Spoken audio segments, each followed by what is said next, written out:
Hadis yang selanjutnya adalah hadis yang disebutkan oleh Imam Bukhari juga, ada di situ di footnote, di situ disebutkan tentang riwayatnya. Man ata'ani, kata Nabi SAW, man ata'ani faqad ata'a Allah, wa man asa'ani faqad asallah, wa man ata'a amiri faqad ata'ani, wa man asa amiri faqad asani. Barang siapa yang taat kepadaku berarti ia taat kepada Allah, dan barang siapa yang durhaka kepadaku maka dia telah durhaka kepada Allah. Artinya semuanya harus diikuti karena ini perintah sang pencipta Allah. Dan barang siapa yang taat kepada pemimpin pilihanku, misal Nabi SAW lagi safar keluar kota, kemudian beliau menitipkan Madinah kepada salah seorang sahabatnya, atau beliau mengirim pasukan, ditunjuk salah satu jadi pemimpin perang, maka harus dipatuhi. Siapa yang patuh pada pemimpin yang aku tunjuk, dia telah patuh kepadaku. Siapa yang maksiat, durhaka pada pemimpin yang aku tunjuk, maka dia telah maksiat kepadaku. Saya kasih contoh. Seorang sahabat Nabi bernama Amr bin As radhiyallahu anhu. Tahu ya? Orang ini dulu musuh Islam. Setelah dia masuk Islam 3 bulan, Nabi SAW membentuk pasukan untuk menyerang salah satu suku Arab yang memang dasarnya mau menyerang Madinah.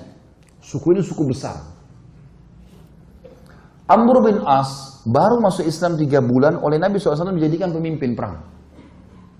Itu menjadi pimpinan perang, komando perang. Dan di dalam pasukan itu ada Abu Bakar, ada Umar, ada Uthman, ada Ali, ada Talha, ada Zubair, ada sahabat-sahabat yang mulia nih. Tapi Nabi SAW tunjuk Amr bin As. Harus dia jadi pemimpin. Dan pimpinan perang teman-teman kalau sudah ditunjuk, nggak boleh dimaksiati. Dia bilang berhenti-berhenti, makan-makan, pulang-pulang, perang-perang. Harus dipatuhi. Ini sabda Nabi SAW, siapa yang mentaati pimpinan yang aku tunjuk, dia taat padaku. Siapa yang maksiat, maka dia maksiat kepadaku. Teman-teman sekarang waktu itu pasukan dikirim, tempatnya jauh, musim dingin.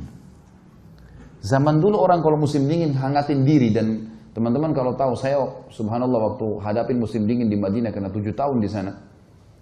Kalau musim dingin dan kita pergi ke daerah padang pasir, teman-teman, luar biasa, menusuk ke tulang. Dingin sekali. Sampai di kampus saja, di kampus sudah masuk kota Madinah, banyak bangunannya. Itu kalau kami mau tidur, biasanya saya dulu pengalaman gitu sama teman-teman, selimutnya didudukin dulu. Angatin dulu. Kalau enggak kayak ditusuk-tusuk sama pisau. Panas. Dingin sekali. Apalagi padang pasir nih, luar biasa. Waktu itu dingin sekali. Apa instruksinya Amr bin As? Jangan ada yang nyalakan api. Nggak boleh ada yang nyalakan api. Umar bin Khattab tahu, ini Amr bin As ini. Kalau bahasa kita anak kerucu nih. Baru masuk Islam 3 bulan mau ngatur-ngatur gimana nih? Dan dulu musuh Islam ini. Amr bin As ini perlu antum tahu ya radhiyallahu anhu. Beliau yang diutus oleh Quraisy ke negeri Habasyah untuk menjemput Ja'far bin Abi Thalib dengan teman-temannya. Kembali ke Mekah baru untuk disiksa. Tapi dia masuk Islam di tangannya Najasyi. Kaget dia, kok Najasyi raja itu bisa masuk Islam? Akhirnya dia belajar, dia masuk Islam gara-gara itu. Kata Umar, hai Amr, dingin. Kau larang bakar api, gimana ceritanya nih? Kata dia, instruksi kok nggak boleh bakar api. Coba bayangin, Umar bin Khattab ini 1 kali di box Amr ini bisa mati. Orangnya tinggi besar. Emosi Umar, tapi ditinggal. Ke Abu Bakar, ya Abu Bakar, Amr ini nggak, apa ini anak baru kemarin masuk Islam, sudah gini instruksinya gitu. Abu Bakar bijak. Hai Umar, Rasulullah SAW tidak menunjuk dia, sementara ada kau dan ada yang lain-lain kecuali memang dia yang paling pantas. Ikuti dia, berarti mengikuti Rasulullah SAW. Diam, sabar. Umar sabar. Besok pagi, menjelang subuh, pimpinan perang teman-teman, itu dia yang harus jadi imam. Gak boleh orang lain. Ada Abu Bakar, ada Umar, ada Uthman, ada Ali, ini penghafal Quran semua ini. Ulama besar, gak boleh, harus Amr jadi imam. Memang sudah begitu. Hukum syar'inya begitu. Subhanallah, Amr bin As mimpi junub. Iya, ini kisahnya begitu. Amr bin As mimpi junub. Waktu dia keluar, minta dia bawakan air oleh beberapa pasukannya, gitu kan? Umar tanya, kenapa Amr? Dia bilang, saya junub. Gitu kan? Kemudian waktu dia pegang air, dingin. Kata Amr, saya mau tayammum. Saya mau tayammum. Kata Umar, ada air, nggak bisa tayammum. Kata dia, saya mau tayammum. Ini masalah lain lagi nih. Tadi malam sudah buat orang kedinginan, sekarang masih ada air, mau tayammum. Ini orang baru masuk Islam, mu'allaf ini. Umar sudah jengkel nih. Abu Bakar lagi. Gimana nih Abu Bakar? Ingat. Ini utusan Rasulullah SAW. Jangan kau bantah. Baiklah. Jadi Amr bin As jadi imam mandi tayammum. Padahal ada air. Ini luar biasa. Ya.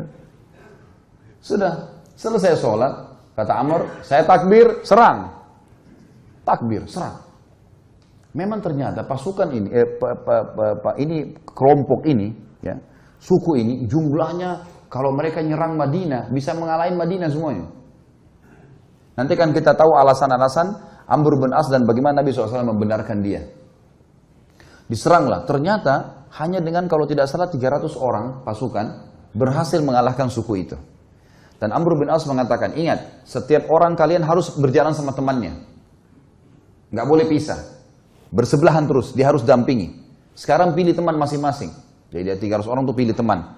Selalu berdekatan, serang musuh berdua, nggak boleh pisahin. Jangan tinggalkan temannya kalau dia masih belum selesai duel atau berperang. Itu instruksinya, karena ini malam, gelap. Baik, pergilah ke sana, perang, dan berhasil menang. Kocar kacir nih suku nih. Kocar kacir sukunya, lari semuanya. Para sahabat mengetahui mereka kocar kacir, dengan semangat serang, takbir, kejar. Kata Amr, tunggu. Jangan ada yang nyerang sana. Tunggu di sini. Umar balik lagi. Hai Amr, musuh udah kalah. Tinggal kita kejar, tebas nih. Nggak bisa, instruksi tunggu sini. Tidak boleh kejar musuh. Kumpulin ghanimah yang ada sekarang, pulang Madinah. Tentu sahabat-sahabat yang lain yang didukung siapa kira-kira? Amr atau Umar? Umar. Karena mereka tahu siapa Umar gitu kan. Mereka juga tahu siapa Amr. Pikiran mereka ini Amr ini 3 bulan yang lalu perangin Islam. Ini musuh besarnya Islam ini dulu. Baiklah, pulang pasukan ke Madinah. Baru turun dari kuda, Umar langsung, ya Rasulullah, ini Amr buat begini. Tidak boleh nyalain api, kita lagi kedinginan. Malam-malam dia mandi junub, tidak pakai air, tayammum. Kemudian musuh kalah, kita dilarang pergi tangkap musuh. Padahal itu kan ghanimah. Musuh yang lari itu kalau ditangkap kan jadi hamba sahaya. Bisa diperjualbelikan. Lalu Nabi SAW tanya di depan mereka semua. Hai Amr, keluhan sudah sampai kepadaku. Apa jawabanmu? Ya Rasulullah, pasukan suku yang kita serang ini adalah suku yang jumlahnya kalau semua berhasil menyerang Madinah keesokan harinya habis kita nih. Pasukan perang jumlahnya banyak. Kalau kita nyalain api, mereka tahu kita ada, habis 300 orang lawan sekian ribu, gimana caranya? Kata Nabi SAW, benar. Lihat, Nabi SAW tidak salah memilih pemimpin nih. Nabi bukan orang bodoh. Wahyu dari langit nih.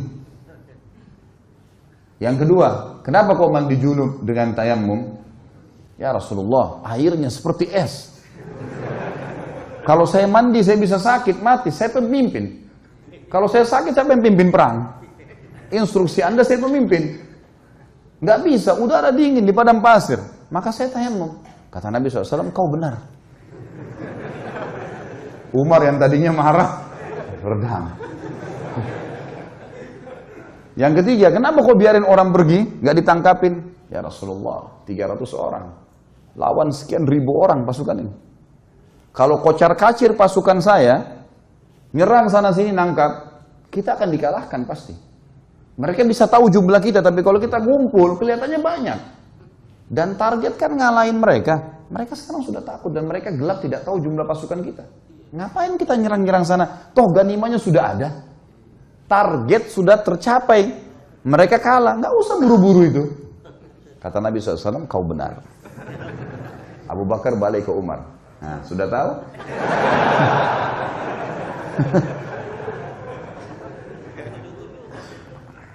Jadi teman-teman sekalian, jangan sampai terlintas di benak antum kalau Nabi SAW ada yang beliau tidak tahu. Ini Nabi SAW ini yang kita tidak tahu beliau sudah tahu. Bukan cuma di sini, di surga sudah diperlihatkan. Bodohnya sebagian orang nganggap baginda Nabi SAW masih ada yang belum ditahu. Makanya mereka buat-buat ibadah yang tidak diperintahin. Tangkap nggak poin ini? Ini penting sekali. Kalau antum masih melakukan perbuatan bidah yang antum anggap boleh, berarti antum menganggap Nabi SAW masih ada yang belum diketahui oleh beliau. Padahal tuntunannya sudah jelas. Innal halala bayyin wa innal harama bayyin. Ingat kata Nabi SAW, yang halal sudah jelas, yang haram sudah jelas. Wa bainahuma umurum mushtabihat. Di antaranya ada hal-hal yang samar. Siapa yang menyelamatkan dirinya dari hal yang samar-samar, faqad istabra li dini wa dunyah. Dia telah menyelamatkan kesucian agamanya dan dunianya. Wa man waqa'a fi syubhat faqad waqa'a fil haram. Siapa yang sengaja jurumuskan dirinya pada yang syubhat, haram atau enggak ya? Enggak apa-apa deh. Maka faqad waqa'a fil haram. Dia telah jurumuskan dirinya pada yang haram. Artinya enggak ada tengah-tengahnya. Halal atau haram? Syubhat berarti haram. Jelas agama Allah. Orang yang jerumuskan dirinya pada yang syubhat berarti jerumuskan adalah haram, seperti pengembala domba yang membawa domba-dombanya ke ladang yang luas, rumputnya lebih tinggi dari domba-dombanya dan dia tidak tahu domba mana yang dicuri oleh serigala. Kita nggak tahu ini halal atau enggak. Lalu kita jerumuskan diri untuk apa? Jadi agama sudah sempurna, nggak butuh tambahan-tambahan. Banyak hal yang membuat umat Islam sekarang berselisih teman-teman. Tapi poin intinya kata ulama adalah mereka semua mengaku kembali kepada Al-Quran dan Sunnah. Semua. Orang liberal pun yang mengatakan Quran harus direvisi, boleh nikah lintas agama, semua orang agama masuk surga. Banyak syubhat yang mereka lemparkan. Mereka juga mengaku, kami juga kembali kepada Al-Quran dan Sunnah. Tapi Al-Quran yang tidak sesuai dengan akal kami, tidak relevan, kami ganti. Tolak, harus direvisi. Hadis Nabi yang tidak masuk di akal, seperti lalat yang dicelupkan di air, susu kemudian bisa jatuh racunnya, bisa ngobatin, tak masuk di akal ini. Mereka tolak gitu kan. Semua mengaku berlandaskan Al-Quran dan Sunnah. Tetapi yang membuat mereka menyimpang adalah mereka tidak mengikuti pemahaman salaful ummah. Siapa itu? Sahabat. Mereka anggap ngikutin sahabat itu kuno. Di zaman Nabi SAW itu ya zaman Nabi, zaman sekarang beda, harus diubah. Dan itu yang dikembangkan oleh Kamal Atatürk di Turki. Sampai mengatakan ada istilah Islam Arab, Islam Turki, Islam Persia. Sekarang Indonesia kan baru kena penyakit itu, Islam Nusantara. Zaman dulu sudah ada ini. Sampai Kamal Atatürk ganti azan dalam bahasa Turki. Lama-lama azan dalam bahasa daerah kita nih. Diubah semuanya, agama Allah nih. Ini bahaya sekali teman-teman sekalian. Makanya memahami Al-Quran dan Sunnah harus sesuai dengan pemahaman salaful ummah atau sahabat. Pegang baik-baik hadis ini teman-teman. Kalau ini antum jadikan pondasi hidup, pegangan hidup, antum akan selalu aman. Ini jaminan, tiket dari Nabi SAW untuk siapapun yang bersyahadat sampai hari kiamat. Kata beliau, Yahudi terpecah menjadi 71 golongan, Nasrani 72 dan umatku 73. Yang 73 yang dibahas. Semuanya lewat neraka dulu. Nanti masuk surga. Tapi lewat neraka dulu. Dibersihin dulu dosa-dosanya. Kecuali satu. Semua kita bertanya siapa satu. Sahabat juga bertanya, Rasulullah siapa yang satu? Masuk surga langsung tanpa hisab deh.